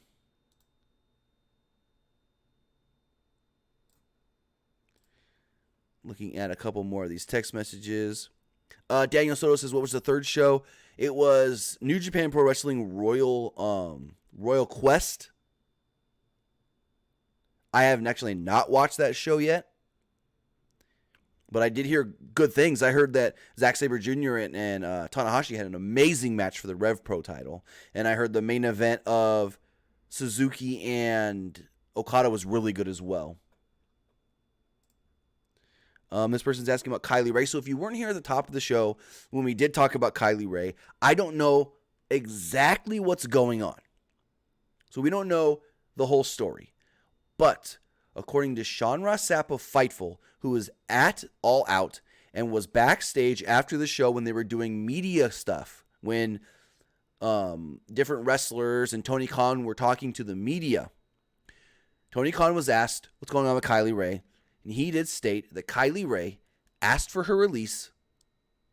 She was granted that release, and everything was done cordially. I don't know how to say the actual other word. I always say it wrong. But everything was done cordially. There have been some tweets today that said that she may 100% be done in wrestling. So we don't know what's going on. People are saying it's a personal matter that they're not going to want to put out there. She can put it out there if she wants to, and we'll see if we do or don't ever find out. But it looks like Kylie Ray, unfortunately, she's a great talent, may be done in wrestling. I don't know exactly what's going on. We'll have to see. But let's take another call. Caller on the air, what's going on? Tim. Hello. Apparently, Tim, this is JD. Apparently we cut out. It seems so. Yeah, I wasn't certain what was going on, but we cut out right in the middle of the conversation. Yes. We were talking about what was going on tonight. Right. And, dude, what do you think was going on? I mean, really? I mean, there's not much more I can say that we didn't talk about already. I thought there was matches that were better on the show from NXT. I thought the show tonight from All Out was a good show. I wouldn't call it like a great overall, oh my God, you have to go back and watch this show. If you didn't see All Out, oh well. Like, that's what I'm going to say. There were some good matches, but there was nothing to be like, you have to go see this. NXT UK did have matches where I would say, you have to go see this. I know. I was just so overhyped, and I guess I was just, I paid $50 for tonight, and it was well worth it. But do I think it was worth paying $50? I'm gonna lean towards the no. I've seen a lot of people with that. I've seen a lot of people on Twitter say the same thing. They felt like they wasted. Not really wasted their money. Whoa! I wouldn't say wasted $50. I paid $50 and I enjoyed the show. I was just more hyped and was more, anticipating something else. Exactly. And I'm not talking about, a new wrestler or, somebody showing, I'm not going to say it, but, a new wrestler coming out of nowhere. I'm not going to say that. Well, I mean, but we did get a new seeing- tag team. We did get a new tag team in LAX. And I called that, and I already said that LAX. Most and people I predicted that. Yeah, and I already won $50 tonight just for calling that. But I paid $50, won $50, but that wasn't my whole hype. My whole hype was wanting to see AEW show more and give us more, just a little bit more. But the UK match earlier, the UK show earlier was, I might have to say this, was better. I said the same thing. I agree. Man, there was only 5 matches. There were 6 matches. 6 matches. And Cesaro was on that. 6. Cesaro was on that match. Yeah, 6 with or Cesaro. on that show, and I'm sorry. What was the gentleman's name that Cesaro took on? Yeah, Dragunov. Dragunov got a big ass fucking push tonight because Dragunov took 40. Yeah. 40 swings. Cesaro's swings tonight, and the crowd was counting it, dude. I mean, it was awesome. It was awesome. The UK show was awesome, and I was not anticipating it, and I was not even counting, and I did not.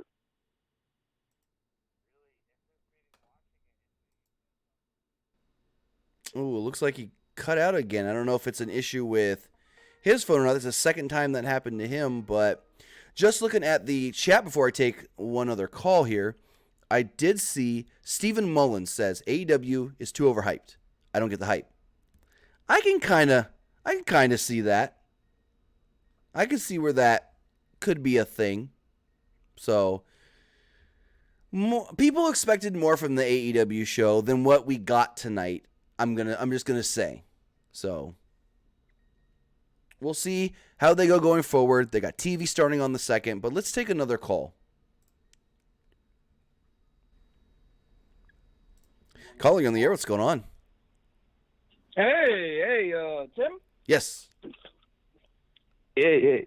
This is Joe from New York, actually. Yeah. How's it going? Actually, I'm pretty good. Spent almost like 8 hours watching wrestling today. Nothing wrong with that. Crazy.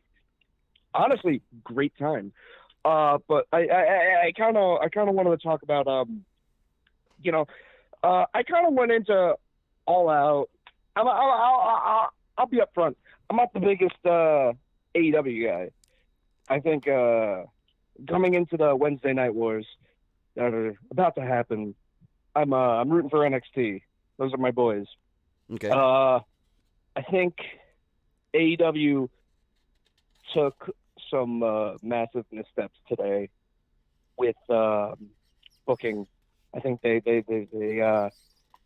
kind of fucked up the booking today. How so? I don't think Cody needed the win. I think Shawn Spears needed that win in particular. And I don't agree with Jericho being the world title champ guy. Here's why I think it worked for the Cody winning. Because the way Shawn Spears... Because the whole thing was... Shawn Spears was one of Cody's first partners in wrestling. You know, Cody's like 3rd match ever. He teamed up with Shawn Spears, and the two had a good little tag team run in developmental of WWE. And Shawn Spears was kind of like a big brother to Cody. Cody then gets his own company, per se, with All Elite Wrestling. Shawn Spears becomes a free agent. Cody signs him. He's like, hey, I'm bringing in my friends. I'm giving them opportunities. And then it was like, oh, Shawn Spears attacks Cody. It's like a fuck you to Cody. I don't care about your opportunities. I'm going to show you who I really am. So I think it's like, okay, so that's how you're going to act to me for giving you an opportunity. So Cody winning in the end is kind of like, no, I'm not going to let you come here and act like that. I'm going to show you how you really should be acting. Oh, I don't... Because here's the thing. I could see to that point. But at the same time, why not also build up another big heel in the company? like with the chairman. I think that chairman gimmick, especially why give him Tully Blanchard?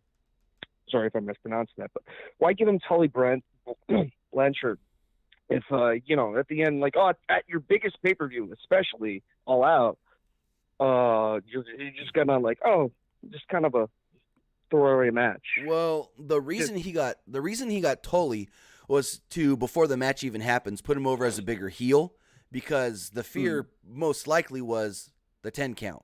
And if he has Tully and they build him up on being the elite, or not being the elite, but Road to Double or Nothing, if they build him up on Road to Double or Nothing with Tully Blanchard as this big, hated heel, then hopefully that can detract everyone that loves Shawn Spears or quote-unquote Ty Dillinger in the Perfect 10. Plus, you also got to think long-term. The match, I don't think, hurt him in losing. I think he still came off looking really good in this match, and I think going forward, now that hopefully he's past the Cody thing, maybe we do one more match on TV because of the Arn Anderson thing that I kind of pitched earlier. Sorry. Go for it. I kind of hope that they do more matches because realistically, in my point of view, like Cody, you already beat him. I don't see why there's really an issue here. You've beaten him once. You can probably beat him again. I do hope there is more matches. I'm looking at chat right now. Actually, MJF turn on Cody. Eventually, it's got to happen. I think that's going to be next All Out, without a doubt. I think that's the match next year. Possibly, very possible. The Jericho thing, not the switch gears, but that Jericho thing. I don't know. I can understand because I was having a big argument with my friend in the car on the way back home. He says like, "Oh, it's great exposure because you got Jericho, an established name, somebody from the Attitude Era, somebody from WCW, everywhere, as your world champion. But at the same time, you got, Chris Jericho, the dad bod guy." See, I love Chris Jericho, don't get me wrong. Here's the but thing. Like, that match compared to the Walter match, and I don't mean to compare main events, but I don't know. I think Jericho's past his prime. In my opinion, I don't like his current style. He's more of a brawler than he was before. I'll continue. I wouldn't go that far as saying that he's past his prime and he's not good or anything anymore. But, I mean, honestly, I don't see Jericho holding the belt long. I think you put the title on him. You think he drops it at the TV tapings? Because that's how long I give it. I wouldn't go TV tapings. Maybe I wouldn't go like the first set of tapings because, the first night, title won't be on the line. Now, he will be defending the title for the first time. I have it written down right here. Let me find it. They did already announce. I think it's the Pittsburgh show. I have it right here. Give me 2 seconds.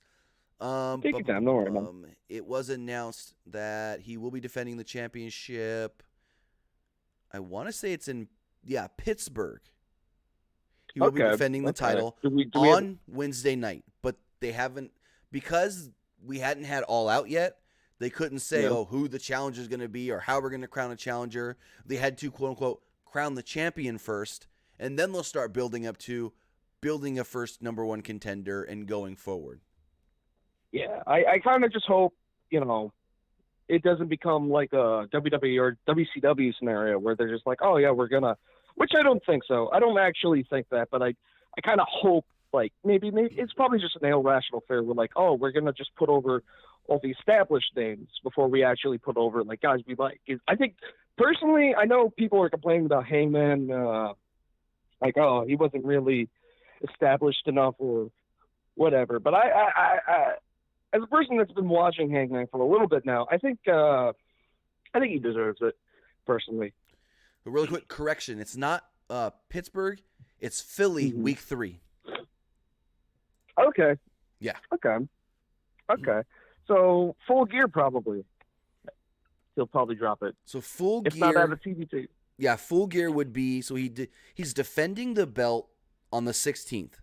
Full Gear is literally 3. Well, hold on. Did they announce Full Gear as the 9th of November? 9th of November. That's what I remember. I could be wrong. I wouldn't get 'Cause I'm quoted on that, looking- but I do remember November 9th. Yeah, that's right, November 9th. So that's about a month and a half after he defends the title on television.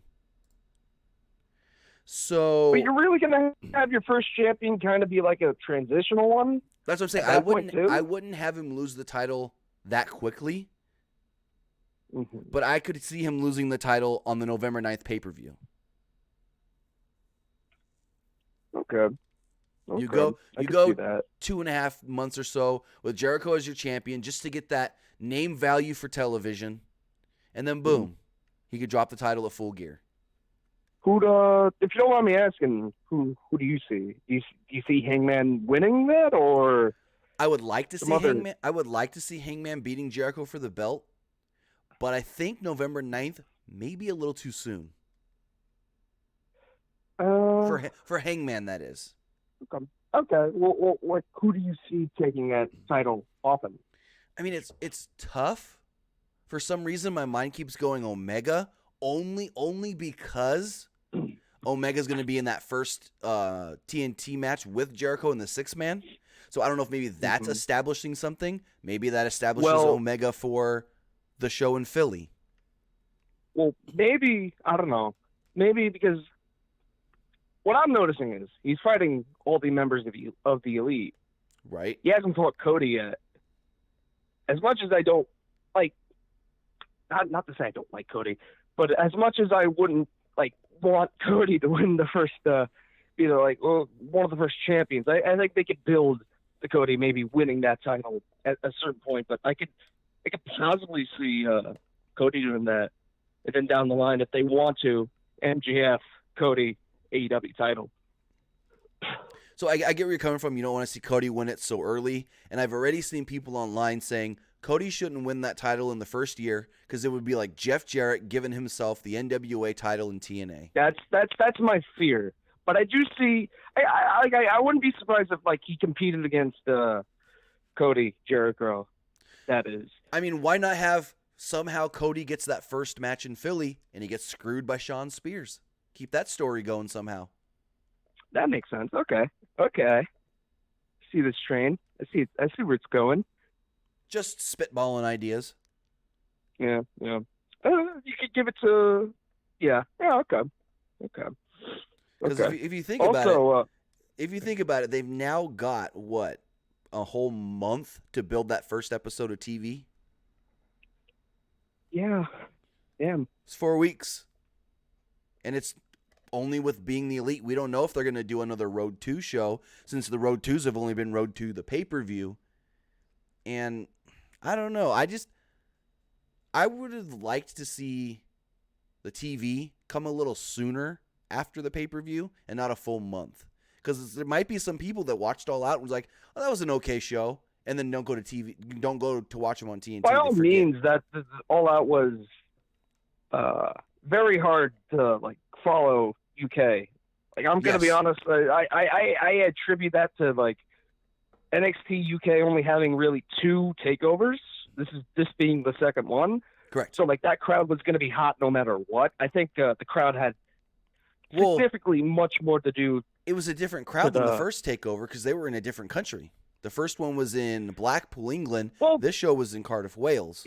No matter where, the point I'm making is no matter where you are in the UK, that crowd's gonna be hot, right? Because you don't really have NXT or WWE that matter really recording there. They what do they do? 1 or 2 tapings a month there a year.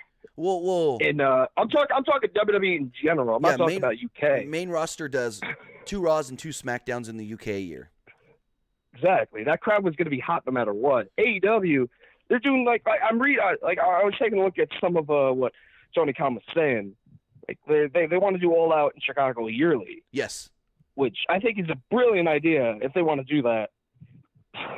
But we'll compare that, one of your biggest shows, up against some crowd-wise, up against somebody some promotion that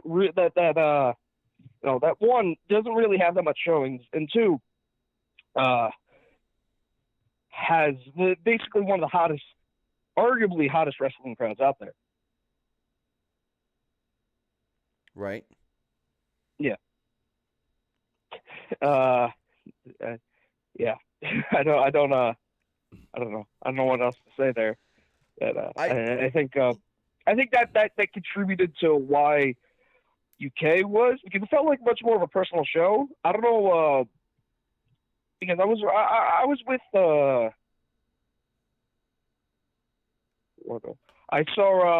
I was with a group of people. I didn't really listen to commentary or anything like that. Okay. But we did listen for the crowds. Okay. Right. With the UK show especially, there's somewhat of a personal connection between the wrestlers, and this is maybe because it's NXT or whatever. But I think every time they have a show, the crowds are extremely creative with their chants. Yes. Like, that's take off your shoes if you don't like Gibson. But that's for everything you see in the UK. The crowds are always like that, and whether that's NXT, WWE main roster, Progress, ICW, like crowds are usually just always like that in the UK. That's just a thing there. Yeah. I don't know, but I think that contributed to why UK was such a great show, and I feel like that's something that's kind of a understatement. I just felt like with the AEW show, the crowd was into all of it. Well, I can't say all of it because there were the tag team match with the Dark Order and the Best Friends. They were dead for most of that, and the Riho Hikaru Shida match. They were dead for a lot of that match. It was like I said earlier. It felt like the guys that they're used to. The guys that they're used to seeing on Being the Elite are the ones that got the best reactions. So hopefully, when they start building more people on TV, then more of these matches can get better reactions. Yeah. Hopefully that's the case. Thank you, Tim. Not a problem. Thanks for the call and have a great night. Bye. Good night. So with that, just looking at couple other things. We'll take one more call here before we do wrap things up. Chris McNutt says, "Who's the Warlord?" I have no clue. I've never seen the guy before. I never heard the name before. AEW announced a new signee, the Warlord, or just Warlord, actually. Not even the Warlord. It was just Warlord. And my first thought was, who is this? I've never heard of him. And he didn't look familiar to me whatsoever. So if somebody else in the chat knows who Warlord is, or in the comments below, let me know. Because I've never seen or heard of Warlord. So let's take this final. Actually, we're going to take a call, but it's not there anymore. Let's see. Let's take. Got a text message here.